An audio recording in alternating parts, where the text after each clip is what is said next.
केंद्रीय गृह मंत्री अमित शाह जशपुर जिला के बगीचा में करीन रोड शो केहिम की भाजपा के घोषणा पत्र के जम्मो वादा पूरा करे जाही। भाजपा के वरिष्ठ नेता और केंद्रीय गृह मंत्री अमित शाह आज बगीचा में रोड शो करीन। उन्हें जशपुर ले भाजपा प्रत्याशी रायमुनि भगत के पक्ष में वोट करे के लोगन में से अपील घरो करीन।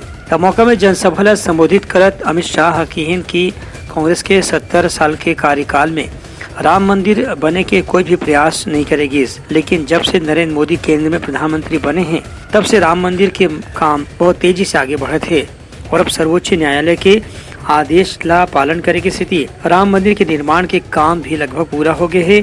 हवैया 22 जनवरी 2024 के प्रधानमंत्री है मंदिर के लोकार्पण करही। उनकर कहना से कि छत्तीसगढ़ में धर्मांतरण के मुद्दा भी बहुत गंभीर मुद्दा है। यही पाए के भारतीय जनता पार्टी ला यहाँ सरकार बनाना जरूरी है। उनका कहना से कि कांग्रेस केवल भ्रष्टाचार और घोटाला में शामिल है, बोला जनता के विकास से कोनो मतलब नहीं है। Bureau report Uttarakhand news.